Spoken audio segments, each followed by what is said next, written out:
Assalamualaikum warahmatullahi wabarakatuh. Perkenalkan, kami dari kelompok etika protokoler yang terdiri dari dua orang, yaitu saya sendiri Muhammad Latif Habibillah dan ada rekan saya Muhammad Sidki Amin. Untuk mempersingkat waktu, saya akan menjelaskan tentang etika protokoler. Menurut para ahli, etika tidak lain adalah suatu aturan perilaku, adat kebiasaan manusia dalam pergaulan antara sesamanya dan menegaskan mana yang benar dan mana yang buruk. Perkataan etika atau lazim juga disebut etik, berasal dari kata Yunani ethos yang berarti norma-norma, nilai-nilai, kaidah-kaidah, dan ukuran-ukuran bagi tingkah laku suatu manusia yang baik. Secara etimologis, istilah protokol dalam bahasa Inggris yaitu protokol, dalam bahasa Prancis yaitu protokole, dalam bahasa Latin protokol. Secara harfiah, istilah protokol berasal dari bahasa Yunani yaitu protos yang berarti pertama, dan kola yang berarti melekatkan atau janji. Dalam pengertian luas, protokol adalah seluruh hal yang mengatur pelaksanaan suatu kegiatan baik dan dalam kedinasan atau kantor maupun masyarakat. Etika protokoler dapat saya artikan yaitu suatu aturan perilaku seluruh hal yang mengatur pelaksanaan suatu kegiatan baik dalam kegiatan kedinasan maupun masyarakat. Selanjutnya saya akan membahas tentang ruang lingkup protokoler. Ruang lingkup protokoler meliputi yang pertama yaitu penyelenggaraan acara, kesepakatan atau persetujuan bersama atau nota kesepahaman atau memorandum of understanding antara dua pihak atau lebih.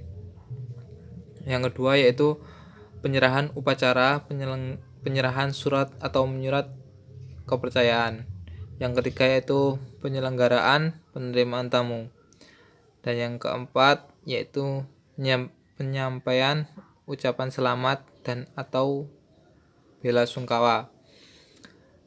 Dan yang kelima yaitu persiapan lawatan kepala negara atau pimpinan institusi dari luar negeri.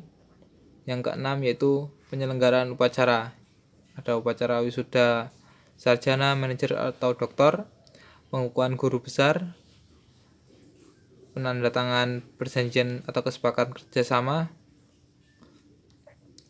ada pelantikan pimpinan atau pejabat, staf, anggota, dan lain-lainnya, ada peresmian pembukaan atau penutupan seminar atau forum ilmiah, dan ada penerimaan tamu, serta ada upacara bendera atau hari besar nasional. Dan yang terakhir yaitu pemilikan daftar nama pejabat atau pimpinan institut, alamat kantor yang sering dihubungi secara kedinasan, nomor telepon atau faksimil atau pos email atau website pimpinan, dan lain-lain yang berhubungan dengan kelancaran komunikasi atau hubungan. Khususnya untuk kunjungan dari luar kota atau luar daerah, protokol harus mempersiapkan hal ihwal yang menunjang kelancaran acaranya, antara lain yaitu mengetahui dengan pasti kepergian pimpinan, dengan siapa ia pergi, jumlah rombongan, dan siapa saja yang menyertainya. Yang kedua yaitu adalah secepatnya mengadakan kontak dengan protokoler atau instansi yang akan dikunjungi dan mengadakan konfirmasi mengenai acara. Yang ketiga yaitu menghubungi staf yang akan mengikuti kunjungan pimpinan institusi. Dan yang keempat yaitu memberitahu pakaian yang harus dikenakan dan perlengkapan yang harus dibawa. Yang kelima yaitu mempersiapkan petugas pengawalan dari polisi jika diperlukan untuk pejabat tinggi atau pejabat negara.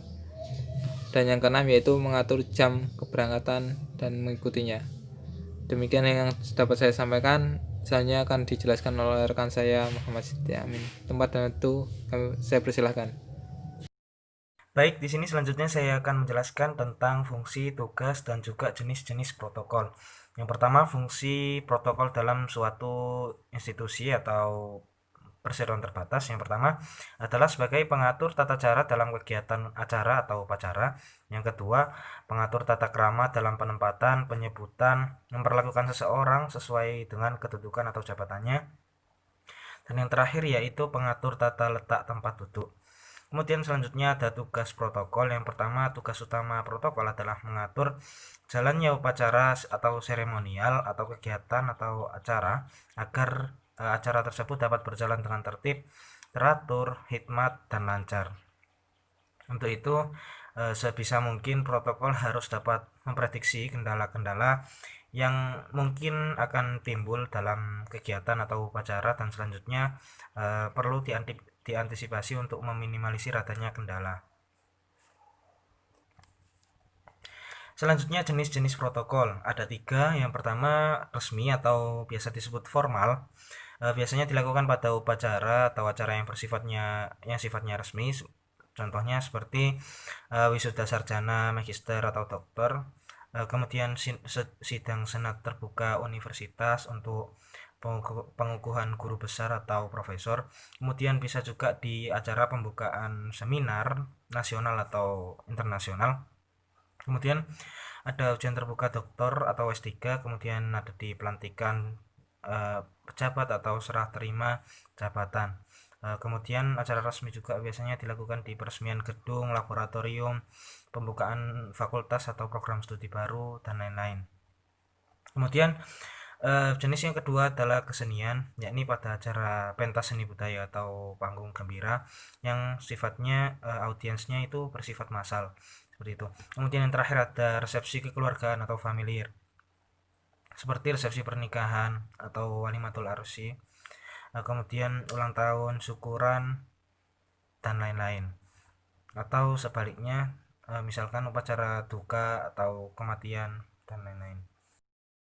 Yang terakhir ada pelaksanaan tugas protokol yang biasanya dilakukan oleh pembawa acara atau Master of Ceremony atau biasa disingkat dengan MC.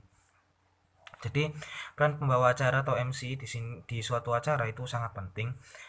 Lancar tidaknya suatu acara, berhasil tidaknya suatu acara, dan puas tidaknya peserta akan suatu acara biasanya tergantung kepada pembawaan MC sebagai pembawa acara tersebut.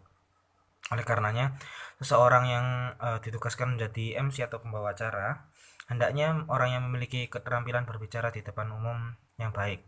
Idealnya, seorang pembawa acara itu memiliki syarat-syarat sebagai berikut. Yang pertama, percaya diri. Yang kedua, memiliki jiwa pemimpin. Kemudian, memiliki kepribadian yang baik, tidak sombong, berbicara dengan dan berkomunikasi dengan baik, mempunyai intelijensi yang tinggi, kemudian mempunyai pengetahuan yang luas, memiliki performance yang atraktif atau menarik, santun, kemudian cekatan, terampil, dan teliti. Kemudian ada lagi mempunyai spontanitas tinggi, mempunyai naluri antisipasi yang sangat baik. Kemudian yang terakhir memiliki kesabaran dan emosi yang terkontrol, dan sense of humor. Syarat-syarat tersebut sangat banyak dan sangat diperlukan oleh seorang pembawa acara atau MC karena banyak tantangan yang akan dihadapi pembawa acara, yaitu berhadapan dengan tamu-tamu terhormat, kemudian senior-senior, berhadapan dengan panitia yang tidak berpengalaman, pemandu acara yang basicnya terkadang tidak dikuasai, tidak sekedar mengantar atau membacakan susunan acara. Kemudian ada banyak hal-hal yang tidak terduga bisa saja terjadi selama pelaksanaan acara. Nah, untuk mengatasi kejadian tersebut maka diperlukan naluri antisipatif dan spontanitas yang sangat tinggi oleh MC. Protokol MC dalam membawakan acara itu berbeda-beda. Contohnya yang pertama protokol upacara resmi atau formal. Acara dibuka tanpa banyak komentar, langsung masuk kepada inti acara. Kemudian susunan acara dibacakan oleh MC setelah yakin bahwa semua undangan telah hadir atau siap. Kemudian yang ketiga, setiap mata acara tidak perlu diberi komentar. Kemudian diusahakan berdiri jika akan berbicara.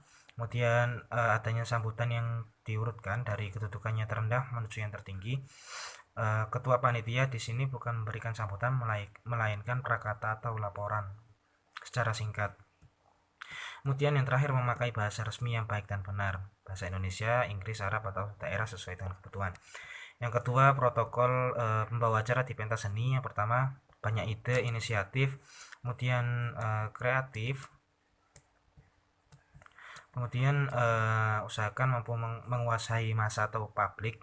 Kemudian jangan sampai ada tenggang waktu atau interval yang lama antara atraksi yang satu ke atraksi yang lainnya.